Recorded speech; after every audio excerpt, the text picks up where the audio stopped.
आपका स्वागत है। तो आपको हमारे चैनल की कम्युनिटी पोस्ट से पता चल गया होगा कि हमने अपने चैनल पर एक नई सीरीज स्टार्ट करी है जिसका नाम है डाटा स्ट्रक्चर विद सी। तो वीडियो को शुरू करने से पहले मैं थोड़ा सा इस सीरीज के बारे में बताना चाहूंगा। सीरीज में हम बेसिक से लेकर एडवांस तक पहले सी लैंग्वेज को सीखेंगे और सी लैंग्वेज को सीखने के बाद हम इसमें कुछ 5-6 डाटा स्ट्रक्चर को सीखेंगे और इस सीरीज का एक वीडियो हर रोज शाम को 7 बजे इसी चैनल पर अपलोड होगा। तो आज हमारी सीरीज का पहला वीडियो है तो ये थोड़ा आसान सा रहेगा। इस वीडियो में हम कुछ टर्म्स और कुछ डेफिनेशंस को देखेंगे जो हम आगे आने वाले वीडियोस में यूज करेंगे। तो जब भी हमें कोई नई लैंग्वेज सीखनी होती है उस लैंग्वेज को सीखने के कुछ स्टेप्स होते हैं।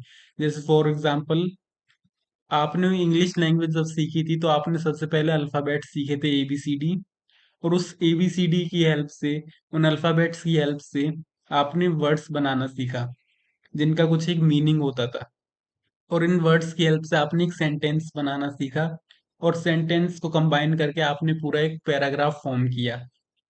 तो जिस प्रकार से आपने इंग्लिश लैंग्वेज को स्टेप्स में सीखा था उसी प्रकार से सी लैंग्वेज को सीखने के भी कुछ स्टेप्स होते हैं।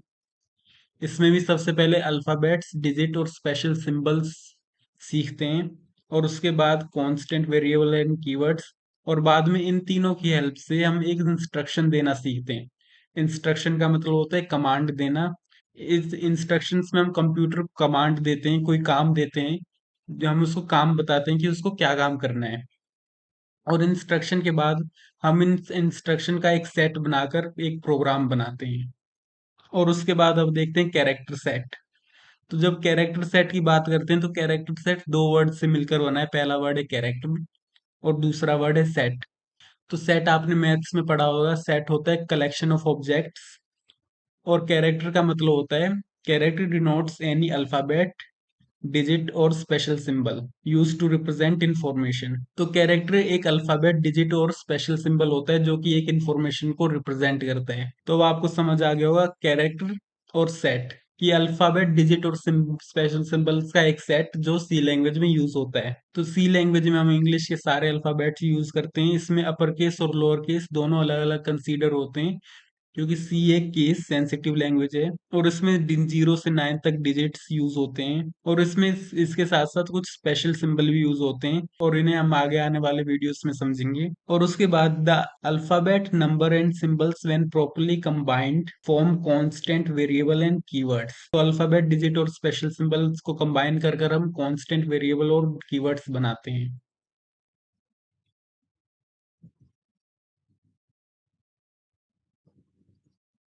उसके बाद अगला टर्म है हमारा आइडेंटिफायर। तो आपको ये नाम से ही समझ आ रहा होगा आइडेंटिफायर मतलब ये आइडेंटिफाई से बना है। आइडेंटिफाई का मतलब क्या होता है, पहचान करना। तो identifiers are user defined words use to name of entities.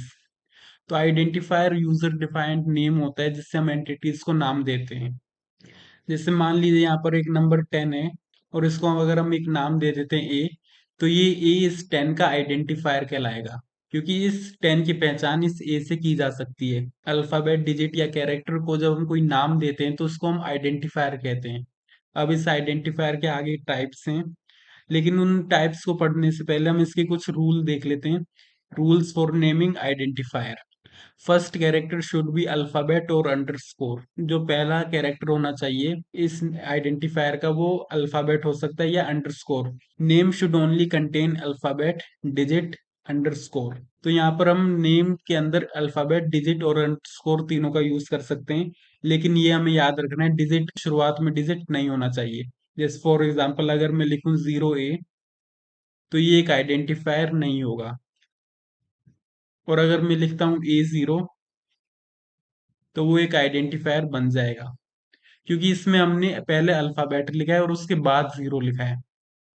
लेकिन जैसा कि हमने पहले रूल में पढ़ा था कि first character should be alphabet और अंडरस्कोर, तो इसलिए हम 0 से अपने नंबर को स्टार्ट नहीं कर सकते, अपने आइडेंटिफायर को स्टार्ट नहीं कर सकते। और उसके बाद थर्ड पॉइंट है name should not be A keyword. तो आइडेंटिफायर कीवर्ड नहीं होना चाहिए। कीवर्ड को हम आगे थोड़ी देर बाद पढ़ेंगे। The lower case and upper case considered differently because C is case sensitive language. तो यहाँ पर बीच में डिफरेंटली आएगा कि इसमें अपर केस और लोअर केस दोनों अलग अलग माने जाएंगे अगर हम बड़ा ए और छोटा ए लिखेंगे तो उन दोनों को अलग अलग माना जाएगा। कई लैंग्वेज होती हैं जिनमें दोनों को एक ही माना जाता है, लेकिन सी में ऐसा नहीं है। और उसके बाद अगला टर्म है हमारा keyword. There are certain words reserved for doing specific task, these words are known as keywords. तो देखिए, सी लैंग्वेज के कंपाइलर ने, सी लैंग्वेज ने कुछ वर्ड्स अपने लिए रख लिए हैं जिससे कि वो अपने कुछ स्पेसिफिक टास्क कर सके। तो इन वर्ड्स को हम कीवर्ड्स या रिजर्व वर्ड कहते हैं। इन वर्ड्स को हम खुद यूज नहीं कर सकते, आइडेंटिफायर की तरह यूज नहीं कर सकते।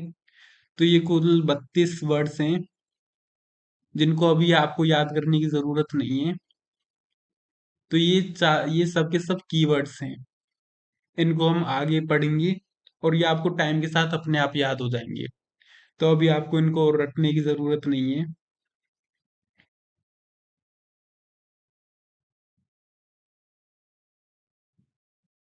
और उसके बाद अगला टर्म है हमारा वेरिएबल। तो आपने मैथ्स में भी वेरिएबल के बारे में पढ़ा होगा, जिसमें हम एक इक्वेशन लिखते थे। जैसे हमने लिखा 5x प्लस 2y। तो मैंने यहाँ पर एक इक्वेशन लिखी 5x प्लस 2y। तो यहाँ पर हम मैथ्स में x और y को वेरिएबल कहते थे क्योंकि इनकी वैल्यू चेंज हो जाती थी। तो अब हम इसकी डेफिनेशन देख लेते हैं। A variable is a memory location associated with some name in order to store some form of data and retrieve it when it required। इस लाइन का मतलब है कि एक वेरिएबल एक मेमोरी लोकेशन होती है जिसका कुछ नाम होता है और उसमें हम अपना डाटा स्टोर करते हैं। जैसे मान लीजिए अगर हमें अपना 10 स्टोर करना है तो ये 10 किसी मेमोरी लोकेशन पे स्टोर होगा। तो मान लीजिए इसकी मेमोरी लोकेशन है 123। और अगर हम इस 123 मेमोरी लोकेशन को कोई नाम दे देते हैं तो ये मेमोरी लोकेशन को मान लीजिए हमने ए नाम दे दिया, तो ये ए इस 10 का वेरिएबल कहलाएगा। और जब भी हम ए लिखेंगे उसका मतलब होगा कि हम 10 लिख रहे हैं, तो ये ए इस 10 का वेरिएबल कहलाएगा। अब देखिए हम इसको मेमोरी लोकेशन को वेरिएबल को डिक्लेयर कैसे करते हैं। तो इस मेमोरी लोकेशन को डिक्लेयर करने के लिए सबसे पहले हम अपना डाटा टाइप बताना पड़ता है। डाटा टाइप हम अभी थोड़ी देर बाद पढ़ेंगे। और इस डाटा टाइप का आपको वैसे थोड़ा मतलब समझ आ रहा होगा। डाटा टाइप में हम बताते हैं कि हम किस टाइप का डाटा स्टोर करने जा रहे हैं। वो इंटीजर वैल्यू है, वो कैरेक्टर है, या फिर वो स्ट्रिंग है, वो क्या चीज़ है, हम ये बताते हैं। और डाटा टाइप डिक्लेयर करने के बाद हम वेरिएबल का नाम लिखते हैं। और वेरिएबल के नाम लिखने के बाद हम उसमें इक्वल टू का साइन लगा के यहाँ पर वैल्यू लिखते हैं। यहाँ पर ये जो इक्वल टू का साइन है इसको हम असाइनमेंट ऑपरेटर कहते हैं।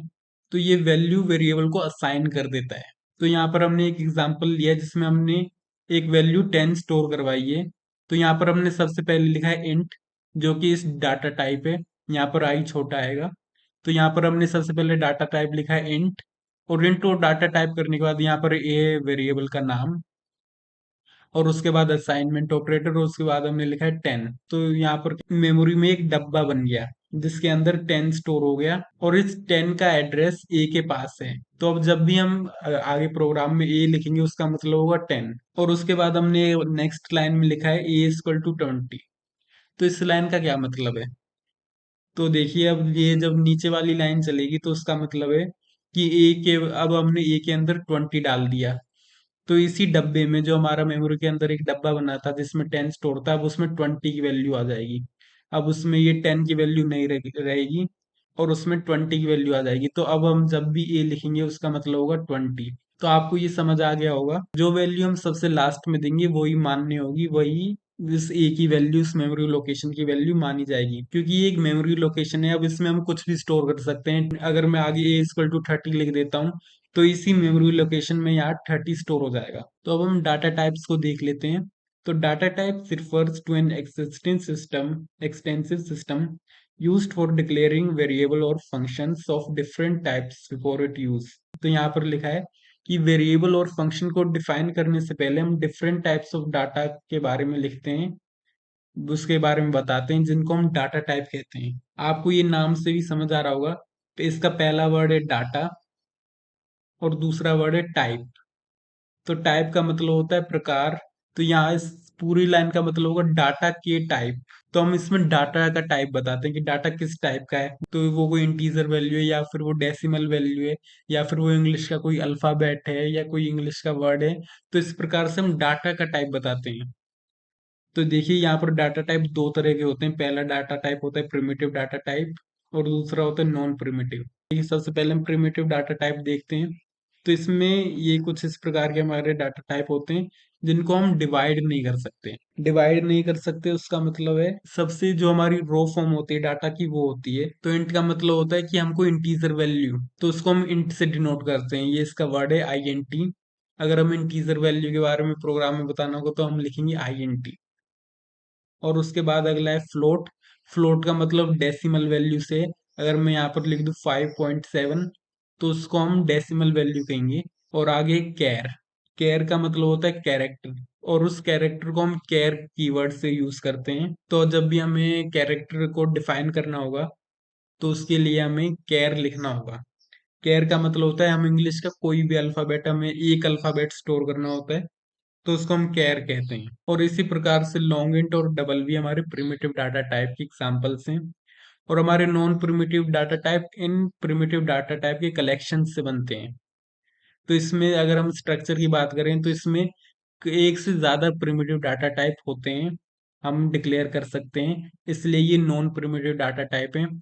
और एरेयर यूनियन में भी हम इसी प्रकार से एक से ज्यादा प्रिमिटिव डाटा टाइप यूज कर सकते हैं। देखिए यहाँ पर हमने कुछ प्रिमिटिव डाटा टाइप लिखे हुए हैं। तो इन प्रिमिटिव डाटा टाइप की कुछ फॉर्मेट स्पेसिफिकेशन होनी होती हैं जिनमें से आपको सबको याद नहीं करना, जिनमें से दो तीन को आपको याद कर लेना चाहिए। और ये इनका कुछ साइज है जो कि ये बाइट्स में लेते हैं जब इनको हम स्टोर करते हैं। जैसे हमारी पहली डाटा टाइप है इंट।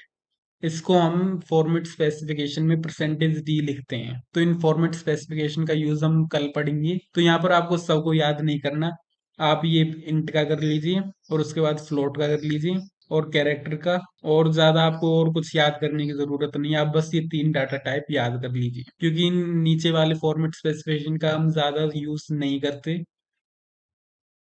तो इसलिए बस आपको इन तीनों को ही याद करना है और इनका यूज हम आगे आने वाले वीडियो में पढ़ेंगे। तो इस वीडियो में आपको कोई भी डाउट हो, आपको कोई भी क्वेश्चन हो तो आप कमेंट सेक्शन में पूछ सकते हैं, मैं उसको सॉल्व करने का पूरा प्रयास करूंगा। Thank you.